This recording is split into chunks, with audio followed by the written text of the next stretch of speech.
All right, so today I wanted to do something, I guess, kind of different and new. I haven't really done this before, but I actually wanted to do kind of like a, I guess, break-in period follow-up.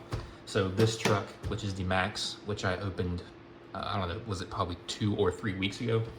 I have since ran probably like, I'm gonna say between 12 to 15 full battery packs through it. And I kind of want to just give an overview of the kind of just the wear and the damages I've experienced during that period. Anyways, we're just gonna get to it. First, we're gonna pop the hood. First thing I wanted to look over was just the body. A lot of people are concerned about the bodies on RC cars getting damaged just by the nature of them. So I don't know if you can see on camera, but it is pretty beat up. Again, this is after probably, I'm gonna just say 15 battery packs. I did suffer a puncture right here. I'm sure you can see that, and you can see it is just scratched overall. You can see my roof rails are pretty worn because I a few times was sliding on the roof for 20 feet, probably at about 30 miles an hour. And as far as breakages, the only breakage I actually suffered on the body was in the back right here. You can see, I think that happened when I had just a landing on the rear end, or maybe doing wheelies or something, but I think the rear bumper kind of caught it and just ripped it up. And when I do put the body on, I will show you. You can see, if I can get that lined up. It does, you can see when you put the body on it, it does get caught right there. So I've been having to kind of just tuck it behind the bumper before I latch it down. And then, so as far as the body, that's all I really suffered, which that's expected. I mean, these bodies are designed to get beat up. You're not going to keep a body perfect, especially on an off-road vehicle. It is going to get beat up, and you can see this guard has a bunch of scratches on it.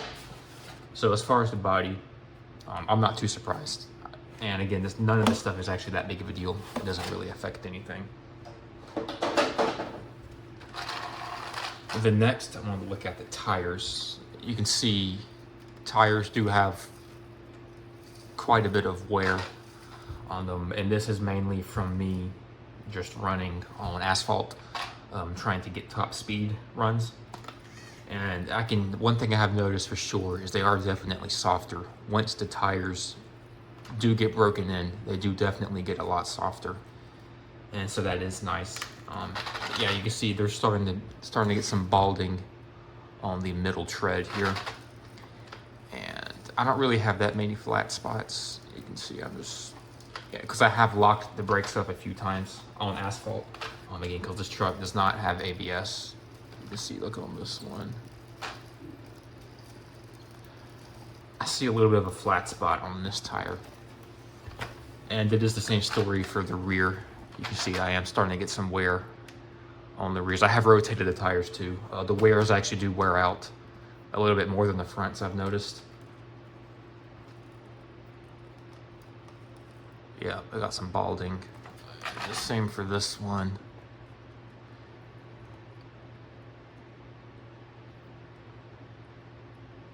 Yeah.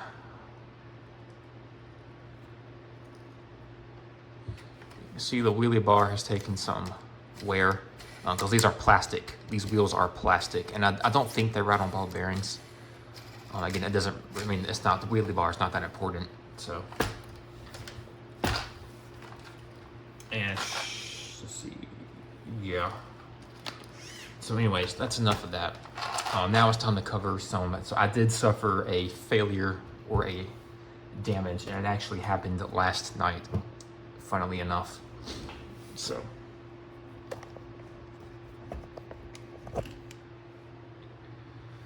I'm not sure if you can tell.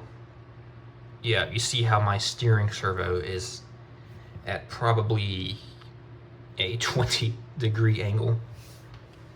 That should be straight, but it is not. What looks like happened is you see that mounting, I guess, ear is supposed to be in that screw like it is that one, and it looks like it broke, and then the whole servo shifted, and that did affect my alignment. And that happened, it was my fault, it's not the truck's fault. What happened was I ran directly screw-on onto a curb in a parking lot at a pretty significant amount of speed. And it looks like it also bent my tie rod. You can see this tie rod is bent. And this one looks like it's slightly bent. I'm not sure. So we are definitely going to have to take that servo out and get a look at what's going on. And what I'm also planning on doing is taking out the cush drive, checking the cush drive, taking out the center diff, and then looking at the front and rear diff and just kind of getting an overall, see how the gears are wearing, if they are wearing, if there's any wear pattern. And I might drain the shocks and just see how much dirt the oil has collected. That's if I do have enough oil. I probably will have to see when I get there. But so yeah, first we're gonna do is take off that servo.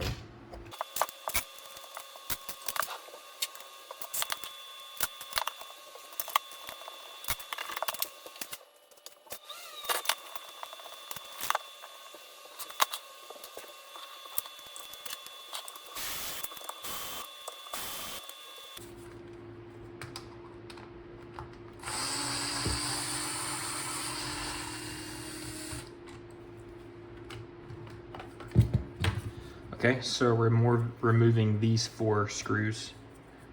Kind of liberated this front chassis brace, and that does allow access to the servo. So I'm gonna keep my hardware organized. And it looks like this, oh yeah, you can see that broke, and you can see that's supposed to be held in right there, and then it definitely shifted forward. And so now I'm gonna have to, I'm probably gonna disconnect it right here. That will liberate that linkage, then that should allow me to pull the servo out. And of course I will have to open up the receiver box and, you know, disconnect the wires. But for now I'll focus on getting the servo linkage free.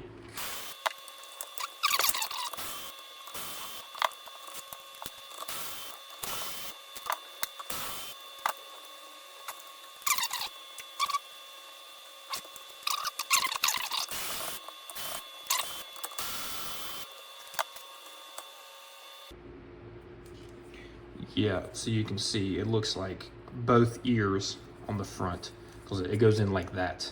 Say this is the front of the vehicle, it goes in like that. It looks like both of those ears snapped off. You can just tell. The rear did not go all the way around. It just kind of rested in there, but the front's definitely broke.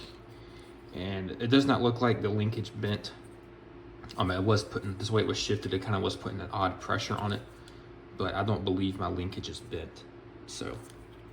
And thankfully you can actually buy, instead of having to replace the whole servo, I can actually buy just this plastic case. It's $7 on the Traxxas website. This servo is $50, but you can actually buy just the case for $7. And that's actually super nice. I actually really appreciate the fact that they let you fix stuff instead of just replacing it. So I'll definitely be getting one of those. And as far as the steering system itself goes, I don't think I damaged anything as far as the steering system. It still moves freely. Again, I did bend, this tie rod is bent. You can see how it's kind of bowed out, and that does affect alignment. After this little impact, you can see on my transmitter, I was fully trimmed to the left because it was pulling to the right very heavily. I was fully trimmed to the left and it was still pulling very heavily. So it definitely injured the steering system. That is for sure, but I'm not too concerned about the tie rods, honestly.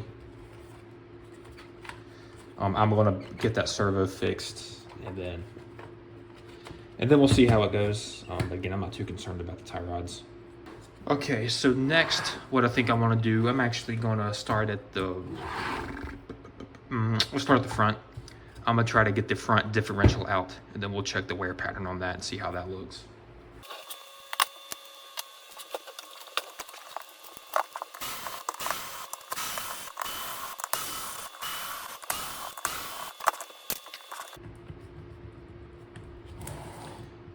You can see right here, there is some play in the lower suspension arms.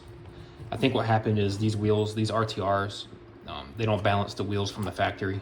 And I was doing speed runs, and then so they do kind of wobble, and it just kind of wallows out the the mount I can see. So I will take a look at that when I get this cover off. I'll take a look at those pins, and then we'll see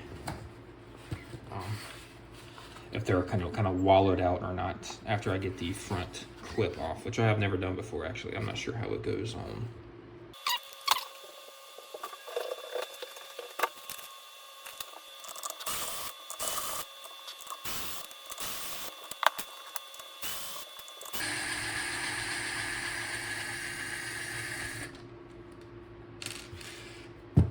Okay, so I removed 6 screws. Oh, yep, awesome.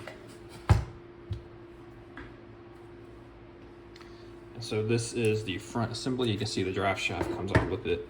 And I mentioned in my unboxing video, this is it's a really thick drive shaft. I think it's actually quite impressive.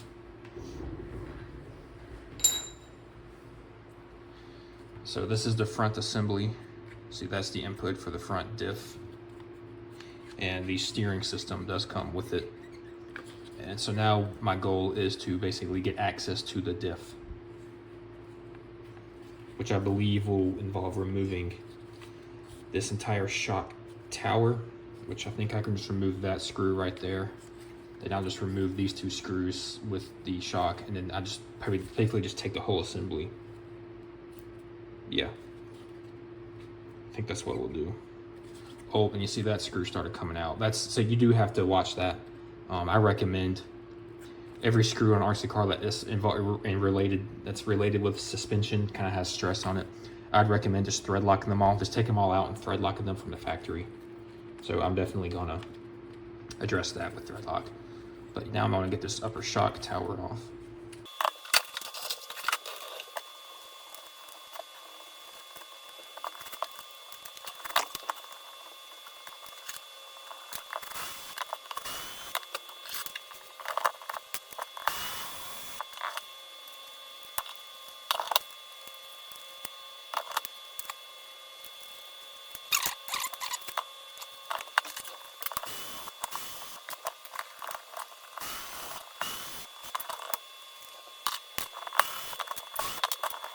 Yes, it was this pin. So there's now like a little metal crossbar that kind of lives inside of your front shock tower. And I believe the shock tower can be split.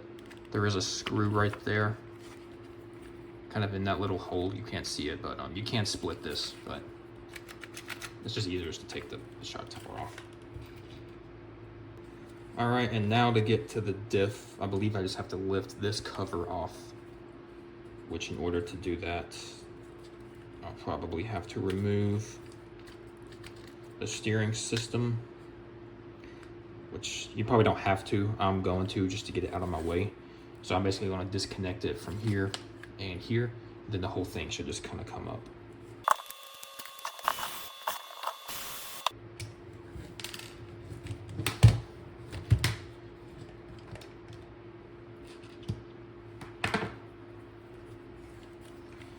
Okay, and if I'm not mistaken, the only thing I should have to do now is just, divorce it from the drive shafts, and then take, looks like 1, 2.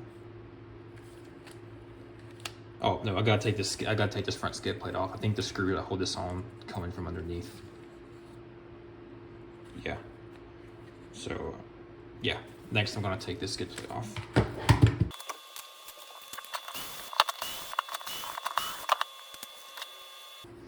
There are those arms I was talking about. You see, they are moving, but it looks like the pin, yeah. I mean, and there is some play in there to do that, just so you have free range of motion. You see how free they are. I mean, they do that so the suspension won't kind of get bound up with dirt. So there is some give engineered into there, intentionally, which is a good thing, I think. But now I can probably, yeah, I'm going to take this crossbar off, just get all this out, just so it's not in my way. So first, I'm going to take this out, pull those pins out, then disconnect it right there at the shafts, and then this whole, each side will kind of come out.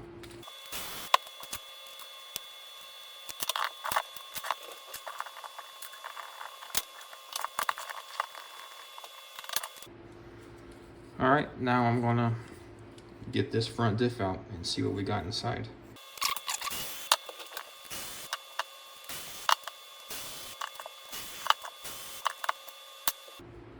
Yep, so it's just those 6 screws, and then the diff can be freed. And the pinion actually rides on 2 bearings. That is interesting.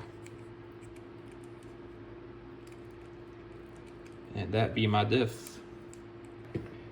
As you can see, it is lubricated with grease. It is not a dry diff. It is lubricated, and it looks like this thick, like this black carbon-based grease, which, you know, it's not a big deal. Now here's the pinion, and I don't really see any wear pattern. Of course, I'm filming with a crappy iPhone that work gave me. It's not my phone, it's a work phone. It's actually better than my personal phone. I have a Samsung as a personal phone. The camera's not that good.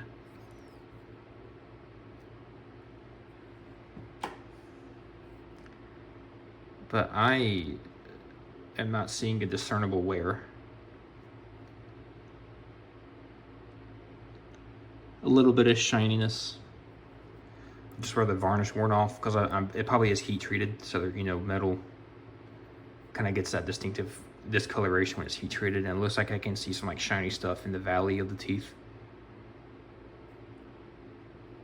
So that's the pinion. Now we'll look at the diff itself that has what's called the ring gear.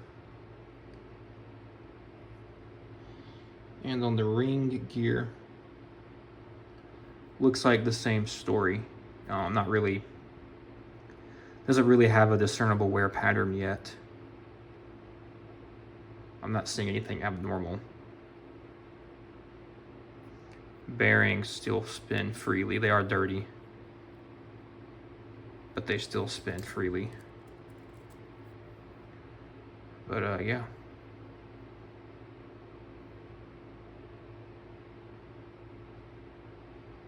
That's the front diff. Of course, I did not expect to find any issues with the diff. You know, it did not give me a reason to suspect any issues. So, and the assembly spins freely. Come on, camera, focus, please.